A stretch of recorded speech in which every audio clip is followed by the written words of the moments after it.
우리에게 주신 하나님 말씀은 아모스 5장 4절에서 6절입니다. 다 같이 봉독하겠습니다. 여호와께서 이스라엘 족속에게 이와 같이 말씀하시기를 너희는 나를 찾으라 그리하면 살리라. 베델을 찾지 말며 길갈로 들어가지 말며 브엘세바로도 나가지 말라. 길갈은 반드시 사로잡히겠고 베델은 비참하게 될 것임이라 하셨나니 너희는 여호와를 찾으라 그래야하면 살리라. 그렇지 않으면 그가 불같이 요셉의 집에 임하여 멸하시리니 베델에서 그 불을 끌 자가 없으리라. 아멘.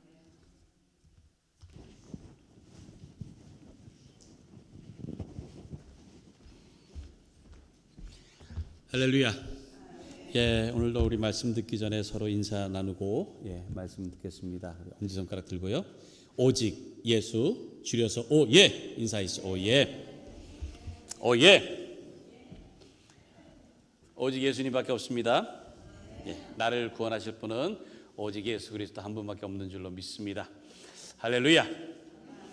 표합니다. 시작. 여호와의 사랑을 입은 자는 그 곁에 안전히 살리로다. 신명기 33장 12절 말씀. 아멘. 그 한국의 그 스포츠들 중에서 한국 선수들이 잘하는 종목 중에 하나가 양궁입니다. 양궁 참 잘하잖아요. 그렇죠? 근데 양궁을 이렇게 그 중계하는 걸 보면은 요즘은 그 밑에 그 표시가 되는 게 있어요. 심박수라는 게 심장 박동수 이제 그거 표시가 이렇게 됩니다. 왜 그게 표시가 되느냐? 이 양궁이라는 게 굉장히 긴장되는 그런 순간들이 있잖아요. 그래서 관역을 이렇게 딱 맞춰야 되는. 근데 그 순간에 심장이 막 더 두근두근 이렇게 뛰잖아요. 그러니까 그게 얼만큼 되는지를 나타내 보여주는 그런 거예요. 근데 보면은 특별히 이제 뭐 결승전 이럴 때 뭐 한 발 남았는데 이것이 이제 뭐 한두 점 차이로 이제 메달 색깔이 갈리는 이런 경우에는 심장 박동수가 보통 막 150, 160, 막 어느 정도는 심지어는 200까지도 막 나와요. 그러니까 막 쿵쾅쿵쾅쿵 하는 상태에서 활을 쏘는 거예요. 그런데 이상한 거는 한국 선수들은요, 그 순간에도 숫자가 60, 70, 진행하는 사람들이 그러잖아요. 자는 거 아니냐고. 우리가 잘 때도 그렇게 안 나와요. 60, 70. 그렇게 편합니다. 그 순간에도. 왜 그러나? 보니까요, 한국 선수들은 좀 특별한 훈련들을 해요. 그럴 때에 긴장을 풀 수 있는 그런 훈련들을 하는데 어떻게 하느냐? 보니까 이 그 강변 같은 데 있잖아요. 강변. 강바람도 있고 막 그걸 얼마나 시끄럽고 막 그래요. 강변이나 아니면 야구장, 뭐 농구장. 그 사람들이 막 응원하고 막 시끄러운 그런 환경에서 활을 쏘는 거예요. 훈련하는 거예요. 그러니까 거기에 아무 그 영향을 받지 않을 정도로 그 관역에 집중하는, 그런 마음을 평안하게 하는 그런 훈련들을 하는 겁니다. 그러니까 어떤 것에 집중하기 위해서는 고된 훈련이 있어야 되는 거예요. 그래야지 내가 평정을 찾을 수 있어요. 우리가 하나님 앞에 집중하기 위해서는 세상의 여러 그런 방해에 주의를 뺏기지 않도록 해야 되는 거예요. 세상에 얼마나 많은 방해들이 있습니까? 그 주변의 어떤 것에서도 우리가 하나님만을 집중할 수 있도록 해야 되는 거예요. 그러지 않으면요, 우리가 세상에 익숙해져요. 그래서 하나님을 깨닫지 못한다는 것을 깨닫지 못합니다. 그러니까 오늘은 우리가 가라사대 21번째 말씀인데, 하나님께서 가라사대 뭐라고 말씀하세요? 나를 찾으라. 나를 찾으라. 왜 하나님께서 나를 찾으라고 말씀하실까요? 숨어 계시나요? 그런 말씀이 아니에요. 우리가 알기로는 하나님께서 오히려 우리가 알기 전에 먼저 찾아오신 분이세요. 먼저 우리를 만나 주신 분이십니다. 그리고 우리를 구원하신 분이세요. 그럼에도 불구하고 오늘 말씀에 나를 찾으라라고 말씀하세요. 그러니까 하나님께서 이미 우리 가운데 오셨어요. 그런데 우리는 그것을 알지 못한다는 거예요. 그걸 알지 못하고 하나님을 느끼지도 못하고 깨닫지도 못하고 그리고 더 나아가서 함께 하신다는 것을 믿지 못한다는 거예요. 세상에서 하나님을 제대로 보지 못하게 방해하는 것들이 참 많아요. 우리가 하나님을 찾는 것에 집중을 해야 됩니다. 집중하지 않으면요, 우리는 금방 우리의 시선을 뺏기게 되는 거예요. 그런데 그 방해하는 것들이 보면은요, 힘들고 어려운 것들이 아니라는 거예요. 오히려 우리를 좋게 하고 느슨하게 만드는 이런 것들이 오히려 하나님을 집중하도록 못하게 방해하는 것들이다. 아모스 선지자가 활동하던 시대가 그랬습니다.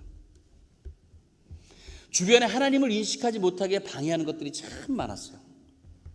그래서 하나님께서 그들을 향해서 경고의 말씀을 하시는 거예요. 오늘 그 말씀에 우리가 귀를 기울여야 됩니다.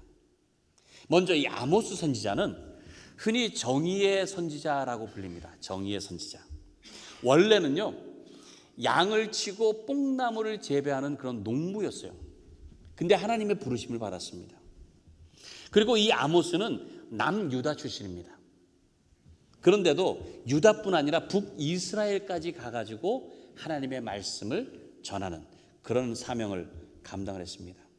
그런데 이 아모스 선지자가 활동하던 그 시기에 이 남유다도 그렇고 북이스라엘도 그렇고 굉장히 잘 나가던 시대였어요.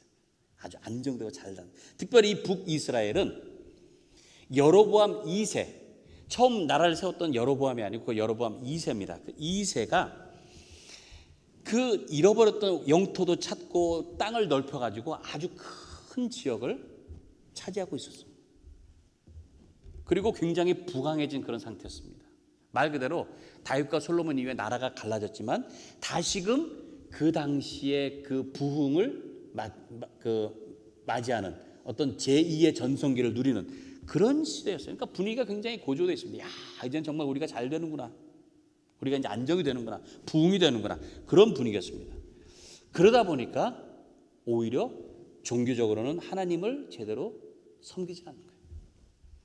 사회적으로도 특별히 타락을 해가지고요. 온갖 향락주의, 물질 만능주의 이게 만연해가지고 윤리와 도덕이 다 땅에 떨어졌던 그런 시대였다는 거예요. 그래서 아모스 선지자가 바로 그들을 향해서 하나님의 경고의 말씀을 전합니다. 그들에게 하나님의 공의, 하나님의 정의 이 말씀을 전하는 거예요. 그러면서 너희가 하나님의 정의를 버리고 공의를 버렸으니 곧 망하게 될 것이다. 그 말씀은. 그 말씀을 들을 때 그들이 어땠을까? 얼마나 싫었을까요? 특별히 남유다의 양을 치다가 또는 뽕나무를 재배하던 그런 시골의 농부잖아요. 그런데 북이스라엘까지 그 도시에 와가지고 거기서 하나님의 정의를 외치면서 너희는 망하게 될 것이다 하니 얼마나 꼴보기 싫겠어요. 그러니까 그 사람들이 그랬어요. 너희 동네나 가서 떠들어라. 응? 여기는 너희 동네나 가서 해. 그래서 그렇게 조롱하고 비난을 했습니다. 그 아모스 선지자에게. 오늘 본문은 그런 분위기에서도 하나님께서 이 아모스에게 하신 말씀이 있는 거예요. 하나님께서 그 말씀을 전하는 겁니다. 자, 4절 먼저 볼까요? 4절 말씀이 이렇게 얘기했어요. 여호와께서 이스라엘 족속에게 이와 같이 말씀하시기를 너희는 나를 찾으라 그리하면 살리라. 나를 찾으라. 하나님께서 나를 찾으라라고 말씀하신 이스라엘이 나는 안 찾고 다른 것을 찾고 있기 때문에 엉뚱한 것을 하나님을 찾지 않고. 그럼 하나님을 찾지 않는 이유가 뭘까요? 자, 보세요. 이스라엘이 애굽에 있을 때에 종살이 했습니다. 노예 생활을. 거기서 하나님께서 그들을 구원하셨어요. 그리고는 약속의 땅에 들어가게 하셨습니다. 근데 거기서 정착하면 살다 보니까 너무 편한 거예요. 너무 안정이 되고 모든 게 좋아졌습니다. 그러니까 개구리 올챙이적 생각 못한다고 다 잊어버린 거예요. 사람이라는 게 그렇습니다. 편해지면은 옛날에 고생했던 거에서 조금 나아진 것도 불편한 거예요. 조금 나아진 것도. 그때만 해도 너무 힘들 때 조금 나아진 게 그렇게 감사했는데요. 아주 나아지면은 그것도 불편한 거예요. 그 감사 모르는 거예요. 그것도 힘들었다고. 사람의 마음이 그렇습니다. 그러니까 이스라엘 백성들이 노예 종살이 했었던 건데 그것에 대해서 하나님이 구원하신 것도 감사하지 못하고, 내가 지금 이렇게 산 것, 이렇게 부강해진 것, 안정이 된 것, 그냥 이것에 하나님의 은혜를 다 잊어버려요. 다 잊어버려요. 그리고는 다른 것을 찾는 겁니다. 다른 것을. 자, 이어서 이렇게 말씀하세요. 5절 6절 같이 읽을까요? 시작. 베델을 찾지 말며 길갈로 들어가지 말며 브엘세바로도 나아가지 말라. 길갈은 반드시 사로잡히겠고 베델은 비참하게 될 것임이라 하셨나니 너희는 여호와를 찾으라. 그리하면 살리라. 그렇지 않으면 그가 불같이 요셉의 집에 임하여 멸하시리니 베델에서 그 불들을 끌 자가 없으리라. 오늘 말씀 보면 베델, 길갈, 브엘세바 이런 지명이 나옵니다. 자, 베델이 어떤 곳이냐? 베델 우리가 잘 압니다. 야곱이 형의 복수를 피해서 도망가다가 그 광야에서 잠이 들었는데 꿈에 하나님 음성을 들은 거예요. 내가 함께한다. 그리고는 여기가 하나님께서 함께 하시는 하나님의 집이구나. 그래서 하나님의 집이란 뜻으로 벳엘 그렇게 이름 붙였잖아요. 그 베델 굉장히 중요한 의미 있는 그런 곳입니다. 그리고 나중에 그가 돌아와가지고 그 베델에서 하나님 앞에 감사의 제사를 드린 곳이에요. 그 이후에도요, 이스라엘 백성들에게는 이 베델이라는 것이 하나님을 만난 장소, 그렇게 인식되면 중요한 장소로 여겼습니다. 그러다가 이스라엘이 둘로 나눠졌잖아요. 북이스라엘, 남유다. 근데 그 당시에 초대 왕이었던 이 북이스라엘의 여로보암이 이렇게 보니까는 그 제사를 드리고 예배를 드릴 때에 예루살렘까지 가야 되는 거예요. 예루살렘. 성전이 거기 있으니까 거기까지 가야 되는 거예요. 근데 그게 싫었어요. 왜? 거기는 남유다 땅이거든요. 우리 백성들이 남유다까지 건너가지고 가는 거예요. 그러니까 그게 싫은 거예요. 그래서 그럼 이쪽에다가 의미 있는 곳 예배 드릴 장소를 만들어야겠다 한 것이 베델입니다. 베델. 여기도 아주 중요한 곳이니까, 하나님 만난 장소, 예배하는 곳이니까 거기까지 갈 필요 없다. 여기서 드리면 된다 하고 여기를 좀 이렇게 그 의미 있는 성지로 만든 거예요. 근데 그가 그걸 만들면서 어떻게 했느냐? 여기가 그냥 해서는 좀 밋밋하니까 하나님께서 이곳에 계신다고 하는 그 증거를 만들기 위해서 이렇게 모양을 만든 게 그게 뭐예요? 금송아지를 만들었어요. 그리고 그래서 하나님께서 우리를 인도하신 것이다 하면서 거기에 예배드리게 했습니다. 어쨌든지 간에 북이스라엘 사람들에게 있어서는 그 베델이라는 것이 굉장히 중요한 하나님 앞에 예배하는 그런 장소입니다. 그래서 예수님께서 그 사마리아 여인을 만났을 때에 사마리아 여인이 그러잖아요. 예배를 예루살렘에서 드리는 게 맞습니까? 베델에서 드리는 게 맞습니까? 그러잖아요. 그만큼 예배 드린 장소가 둘러나서 의미 있었던 곳이다. 자, 그 다음에 길갈이라는 곳이 나옵니다. 길갈. 이 길갈은 여호수아가 요단강 건너서 그 처음에 발을 디딘 곳이 바로 길갈이에요. 처음 발을 디딘 곳. 그래서 그 당시에 12지파를 상징하는 그 돌을 12개를 세워가지고 기념비를 세우고 거기서 제단을 쌓았습니다. 그래서 가나안 땅에 들어와가지고 처음으로 예배드린 곳입니다. 거기가. 길갈이라고 한 뜻은 수치가 굴러가다라는 뜻이에요. 그러니까 무슨 뜻이냐? 그 애굽에서 노예 생활했던 그 모든 수치가 이제는 굴러갔다는 뜻이에요. 수치를 이제 벗었다는 뜻입니다. 그리고 새롭게 하나님의 백성이 되었다라는 의미. 그리고 사무엘 선지자가 당시에 이곳에서 계속 제사를 드렸고요. 전쟁에 나가기 전에 항상 예배드리면서 나가야 됩니까 말아야 됩니까 물었던 곳이 여기예요. 그리고 이스라엘의 초대 왕이었던 사울 왕을 기름 부어 세운 곳이 바로 길갈입니다. 그러니까 얼마나 의미 있는 곳이에요. 의미 있는 곳이에요. 거기도 종교적으로뿐만 아니라 거기는 군사적으로도 굉장히 의미 있는 그런 곳입니다. 브엘세바는 그 뜻이 맹세의 우물이라는 뜻입니다. 아브라함이 아비멜렉과 암양 7마리로 맹세를 한 곳이 바로 거기입니다. 그래서 아브라함 시대부터 하나님 앞에 예배 드렸던 곳이 브엘세바예요. 야곱도 애굽으로 가기 전에 거기서 예배 드렸던 곳이에요. 그러니까 거기도 하나님 앞에 굉장히 의미 있는 거룩하고 신성한 곳입니다. 예배하는 곳이, 하나님 만나는 곳. 그래서 이 베델, 길갈, 브엘세바 이건 다 하나님을 만나는 거룩한 장소로 의미 있는 곳이었어요. 그런데 하나님께서 그곳을 찾지 말라 하셨어요. 거기 찾지 말라. 왜 그러실까요? 분명히 거룩한 장소고 하나님 앞에 예배드렸던 장소고 의미 있는 장소지만 거기 가서 예배한다고 다 되는 게 아니기 때문에 하나님 앞에 예배, 뭐 거룩한 장소에 갔다고 되느냐? 거기 있으면 마치 뭐 달라진 것처럼 느낄 수 있겠지만은 그것이 나를 만나는 것이 아니에요. 그것이 예배하는 거죠. 작년에 그 필라델피아에 가서 서재필 기념관을 방문했었습니다. 서재필 기념관. 거기 독립에 대한 것들이잖아요. 역사적인 것. 근데 거기가 이제 이렇게 독립 운동을 했던 것에 대한 기념 이렇게 박물관처럼 조그맣게 이제 돼 있어요.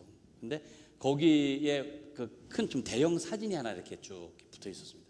뭐냐면 그 독립 운동을 하던 당시에 그 독립 투사들 있죠. 독립 운동하는 운동가들이 모여가지고 그때 무슨 회의를 하면서 사진을 찍었던 거예요. 거기 보면은 뭐 서재필뿐만이 아니라 윤봉길 뭐 이런 분들이 쭉 있는 거예요. 쭉 이렇게 한 20명 정도 이렇게 모여서 다 비장한 모습으로 이렇게 서 있는 그 사진. 그게 이제 뒤에 있어요. 우리 이제 사람 크기만큼 돼가지고 그리고 그 앞에다 뭘 갖다 놨는가 하면은 태극기하고 그다음 그 당시에 쓰던 그 모자 있죠. 중절 모자 같은 거. 그걸 다 갖다 놓은 거예요. 그러니까 뭐냐면 거기서 이렇게 실제로 이렇게 해보고 사진을 찍는 거예요. 그 앞에서. 그러니까 목사님들 이제 이렇게 쭉 가다 보니까 다 이제 거기를 그냥 지나치겠습니까? 네. 그래서 모자를 다 쓰고 그다음에 태극기를 다 들고서 마치 독립운동 그 당시에 돌아간 것처럼 다 그래서 포즈를 취하면서 사진을 다 찍어요. 다. 그러니까 얼마나 참 그 엄숙하기도 하고 좀 뭔가 비장하기도 하고 뭐 그러니까 표정들도 막 굉장히 뭐 독립투사나 된 것처럼 막 그래요. 그래서 뭐 만세도 해보고 막 그래요. 근데 저는 어느 순간 갑자기 웃기더라고요. 왜냐하면 그 반바지 입고 선글라스 끼고 그러고서는 아무리 이렇게 해도 그 말 그대로 본때가 안 나는 거예요. 근데 그 자리에 쓰면은 뭔가 모르게 괜히 엄숙해지는 거예요. 왜? 우리 그 독립의 역사 그런 것도 아니까 그 무게감을 아니까 뭔가 거기에 쓰는 것만으로도 내가 독립투사가 된 것 같은. 그러니까 어떤 장소에 있으면 그럴 수 있습니다.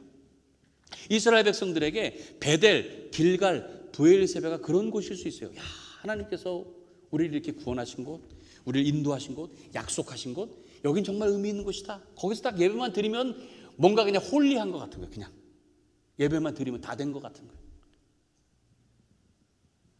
하나님 앞에 예배하는 장소만 가면 그냥 다 된 걸로 생각을 했었던 겁니다.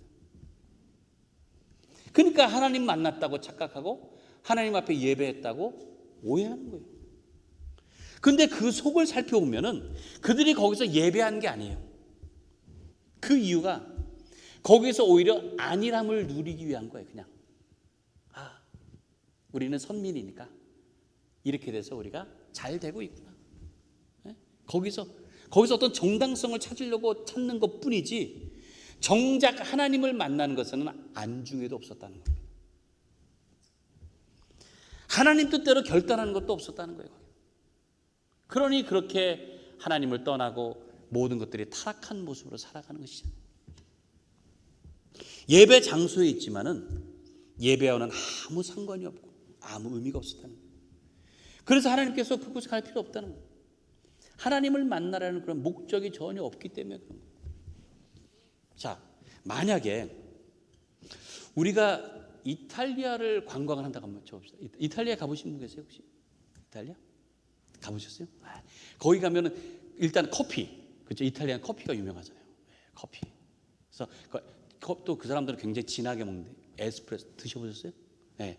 그 진하게 다 해가지고 그 뜨거운 에스프레소를 또 한 잔에 또 그냥 한 번에 마셔야 된다네. 해보셨어요 그렇게? 네, 저는 뭐 해보질 않아가지고 가보질 않았으니까. 그 다음에 또 이탈리아 가면 또 피자가 또 이탈리아 거잖아요. 그러니까 그 정통 피자도 먹고, 또 거기 가면 볼 게 뭐가 있습니까? 예? 그 뭐 콜로세움, 로마 그렇죠? 콜로세움이라든지 뭐 트레비 분수라든지 뭐 그다음에 그 베니스에 가면 또 그 곤돌라 그렇죠? 배 뭐 이런 것들 보러 가는 거 아니에요? 이탈리아 그렇죠? 이탈리아. 근데 이탈리아 가가지고 아를 찾는 거예요. 아가 뭐죠? 아이스 아메리카노. 네. 아이스 아메리카노. 이탈리아에는 아이스 아메리카노 없어요. 아이스 아메리카노를 들으면 이탈리아 사람들은요 즐겁을 한답니다. 어떻게 커피를 그렇게 마시냐? 네? 뜨겁게 진하게 해가지고 마셔야지. 그를 뭐 기물건하게, 그것도 막 뜨거운 게 아니고 차갑게 해가지고 무슨 커피를 그렇게 마시냐? 근데 한국 사람들은요 그 중에서 얼죽아들 있잖아요. 또 얼죽아, 얼어죽어도 아이스 아메리카노. 얼어죽. 그러니까 거기 가서 아이스 아메리카노를 마시고 싶은 거예요. 그래서 어디를 가느냐? 스타벅스를 간답니다. 거기도 이제 스타벅스가 있는데 스타벅스 가면은 아는 없어요. 근데 비슷한 게 있대요. 비슷한 게 있어가지고 그걸 주문해서 마시는데 맛이 별로랍니다. 네. 그러니까 또 뭐가 있는가 하면요, 이탈리아에 가서 아이스 아메리카노, 이 아를 마시는 방법들이 또 이렇게 나오더라고요. 방법. 그래서 거기 가가지고 에스프레소 시켜서 뭐 얼음을 시키고 뭐 찬물을 담아가지고 뭐 해서 자기가 만들어서 마시는 거예요. 굳이, 네? 아니 이탈리아 가가지고 굳이 그걸 마셔야 돼, 그거를? 또 어떤 사람은 이탈리아에 가가지고 하와이안 피자를 먹으려고 하는 사람이 있어요. 하와이안. 이탈리아가 없대요, 하와이안 피자. 왜? 이탈리아 사람들은 피자에다가 과일이 올려진 거, 이거는 도저히 혐오한대요, 혐오. 누구는 뭐 그건 신성 모독이다. 피자에 무슨 과일이 올라가느냐. 예를 들면 우리가 김치전이죠, 김치전. 김치전에다가 초코 시럽 뿌리고 거기다가 막 생크림 뿌리고 치즈 뿌리고 이런 거 같은 거예요. 그 사람들이 생각할 때는 말도 안 된다는 거예요. 자, 그런데 이탈리아에 가가지고 굳이 아를 찾고, 네? 굳이 하와이안, 또 굳이 이태리 타올, 이태리 타올, 네? 때문에 이태리. 그 이태리 타올도 제가 또 찾아봤어요. 이게 왜 이태리 타올? 이태리하고는 아무 상관이 없대요. 단지 뭐냐? 실을 그 처음에 만들 때 이태리에서 수입이 됐대요. 그래서 이름이 그렇게 붙은 것 뿐이지 이태리랑 아무 상관이 없는데도 이태리 타올은 이태리에 있는 줄 알아요. 없어요. 근데도 굳이 거기서 이태리 타올을 사가지고 오려고 하는, 얼마나 어리석습니까? 예? 그럼 굳이 거기를 왜 가요? 한국 가면 다 있어요. 맛있는 게 얼마나, 하와이안 피자, 이태리 타올, 세고 센 게. 굳이 이태리에까지 갈 필요가 없다는 거죠. 없다는 거예요. 우리가 예배하는 이유가 뭡니까? 하나님을 만나고 하나님을 섬기기로 결단한 거예요. 그래서 온 겁니다. 그래서 예배하는 거예요. 근데 예배하면서도 그냥 내가 좋아하는 방식대로, 내가 원하는 것, 내가 쉬운 대로, 내가 편한 대로 그렇게 예배를 드린다면 그게 예배가 되겠어요? 예배가 아니라. 그리고는 우리의 삶 속에서도 하나님과는 아무 상관없이 사는 것, 이걸 어찌 예배라고 할 수 있겠느냐는 거예요. 예배라고. 오늘 우리가 여기 모인 이유는 하나님을 만나기 위한 것입니다. 다른 거 없어요. 하나님 만나려고. 그렇기 때문에 우리는 하나님을 찾아야 되는 거예요. 다른 거 찾지 말아야 됩니다. 뭐 세상의 방법, 세상의 도움, 세상의 안일함, 세상의 즐거움, 세상의 경험들, 이런 걸 우리가 다 내려놓아야 돼요. 그리고 하나님 앞에 엎드리는 거예요. 우리는 그것을 위해서 모인 거예요. 다른 게 아닙니다. 왜냐하면 하나님께 모든 것이 있기 때문에요. 하나님께서 다 가지고 계시기 때문에 우리는 오늘 예배하는 줄로 믿습니다. 자, 골로새서 3장 1절 2절 볼까요? 1절 3절 바른 성경인데 같이 읽습니다. 시작. 그러므로 너희가 그리스도와 함께 살리심을 받았으니 위에 있는 것들을 찾아라. 거기에는 그리스도께서 하나님 오른쪽에 앉아 계신다. 위에 있는 것들을 생각하고 땅에 있는 것들을 생각하지 마라. 너희는 이미 죽었고 너희 생명이 그리스도와 함께 하나님 안에 감추어져 있기 때문이다. 우리는 하늘에 속한 사람이라는 걸 잊지 마시기 바랍니다. 우리의 아버지는 하늘 보좌에 앉아 계신 분이세요. 우리의 생명은 그 하나님 안에 있는 것입니다. 세상에는 우리의 생명을 위한 것이 하나도 없습니다. 우리가 하나님을 찾아야 하는 이유는 분명해요. 하나님만이 나를 살리시고 나를 구원하시기 때문에 그래요. 오늘 지금 이 시간도 우리는 하늘에 계신 하나님을 위해서 모였습니다. 하나님을 찾으려고 모인 거예요. 하나님이 가라사대 나를 찾으라. 그러면 살 것이다. 나를 찾으라. 다른 것에 마음 두지 마시고, 다른 일에 분주하지 마시고, 다른 일에 우선하지 마시고, 오직 하나님만 찾으시기 바랍니다. 하나님은 우리를 구원하시는 분이세요. 그분의 인도하심을 따라서 영적으로 그리고 육적으로 모든 면에서 이 구원의 기쁨을 누리며 사시는 여러분 모두가 되시기를 주님의 이름으로 간절히 축원합니다. 우리 이 시간에 함께 찬양하고 기도하도록 하겠습니다.